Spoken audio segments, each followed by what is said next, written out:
अटल बिहारी वाजपेयी को राष्ट्रीय स्वयंसेवक संघ परिवार का उदारवादी चेहरा माना जाता था, पर बाबरी मस्जिद का ढांचा गिरने से ठीक एक दिन पहले उन्होंने जो भाषण दिया उसमें बिना कहे बहुत कुछ कह दिया। अमीनाबाद के झंडे वाले पार्क में 5 दिसंबर 1992 की वो शाम अयोध्या आंदोलन का इतिहास बन गई। शाम के वक्त कोई 7:30 बजे होगा।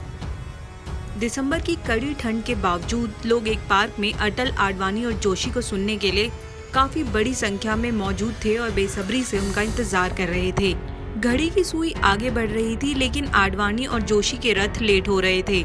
हर सभाओं में सबसे अंत में बोलने वाले अटल को यहाँ भी सबसे आखिर में संबोधित करना था, लेकिन विलंब जब ज्यादा हो गया तो लगा कि आडवाणी और जोशी नहीं आ पाएंगे, तो उन्होंने बोलना शुरू किया। उन्होंने कहा कि लखनऊ से सांसद होने के नाते आडवाणी और जोशी का स्वागत करना उनकी जिम्मेदारी है। इसी बीच उनके हाथ में एक पर्ची आई, जिस पर नजर डाली तो उनके चेहरे के भाव बदले से दिखे, पर आगे वो बोलने लगे तो ये साफ होने लगा कि हालात किधर जा रहे हैं। ये तो कहना मुश्किल था कि उन्होंने इन शब्दों का प्रयोग क्यों और कैसे किया था, लेकिन उस भाषण ने बिना कहे बहुत कुछ कह दिया था। वो आगे बोले, इस बार भी मैं अयोध्या जाकर कार सेवा में शामिल होना चाहता था, लेकिन नेतृत्व ने मुझे दिल्ली वापस लौटने का हुक्म दिया है। शरीर से मैं दिल्ली में रहूंगा, लेकिन आत्मा व मन अयोध्या में कार सेवकों के बीच ही रहेगा। राम जी ने शायद मेरे लिए अन्य कुछ कार्य निर्धारित किए हैं। कार सेवक कल शांतिपूर्वक कार सेवा करेंगे, वहाँ बैठकर राम नाम का कीर्तन करेंगे। उच्च न्यायालय के निर्देशों का पूरा सम्मान किया जाएगा, पर अगर वहाँ जा रहे भक्तों के बैठने के लिए सफाई नहीं हुई है तो स्वाभाविक है कि वहाँ की साफ सफाई करनी ही पड़ेगी। उनके शब्दों पर मौजूद भीड़ से लगभग 10 मिनट तक तालियां बजती रही। बात जो भी हो, लेकिन भीड़ में मौजूद लोग कह रहे थे कि कल का दिन अयोध्या ही नहीं, इस देश के लिए भी खास होगा।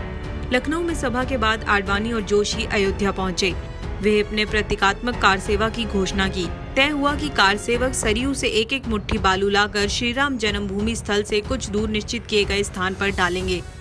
कार सेवकों से अनुशासन और संयम की अपील की जा रही थी, ताकि प्रतीकात्मक कार सेवा भी हो जाए और प्रदेश सरकार की साख भी बनी रहे। अयोध्या के चारों तरफ के रास्तों को रोक रखा था, ताकि विहिप की तरफ से जिले के लिए तय कार सेवक ही अयोध्या पहुंचे और प्रतीकात्मक कार सेवा करके लौट आए। विहिप ये कार्यक्रम 11 दिसंबर 1992 तक चलाना चाहती थी, क्योंकि उस दिन कल्याण सिंह सरकार द्वारा अधिग्रहित 2.5 एकड़ से ऊपर भूमि के अधिग्रहण के खिलाफ उच्च न्यायालय में लंबित याचिका पर फैसला आना था, पर कार सेवक बेकाबू हो गए। परिसर में मौजूद आडवाणी और जोशी ने रोकने की कोशिश तो उन्हें भी कार सेवकों के आक्रोश का निशाना बनना पड़ा। इसके बाद तो पूरे संघ परिवार ने बस हालात के साथ चलने में ही भलाई समझी। अटल का भाषण पूरा ही हुआ था कि खबर आई कि कुछ देर में आडवाणी और जोशी सभा में पहुंच जाएंगे। लखनऊ में पहली बार अटल के बाद किसी का नाम बोलने के लिए पुकारा गया तो वो थे प्रमोद महाजन, जिन्होंने कहा भी उन्हें अटल जैसे वक्ता के बाद बोलने का सौभाग्य मिला, ये तो कभी उन्होंने सोचा ही नहीं था।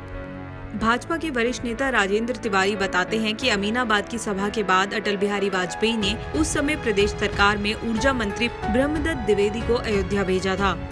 उन्होंने ही अयोध्या में राम कथा कुंज के लिए जमीन अधिग्रहण का पूरा प्रस्ताव बनाया था।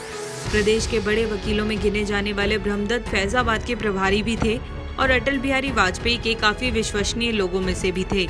ब्रह्मदत्त द्विवेदी के जरिए अयोध्या में मौजूद लोगों को अटल ने शांति संदेश भेजा था, पर कुछ लोग नहीं माने। हालांकि सूत्रों की माने तो श्री राम जन्मभूमि मामले में प्रदेश में भाजपा के रणनीतिकारों में शामिल द्विवेदी संबंधित स्थल से कुछ महत्वपूर्ण अभिलेख लेने गए थे, जिनका भविष्य में कानूनी उपयोग किया जा सके।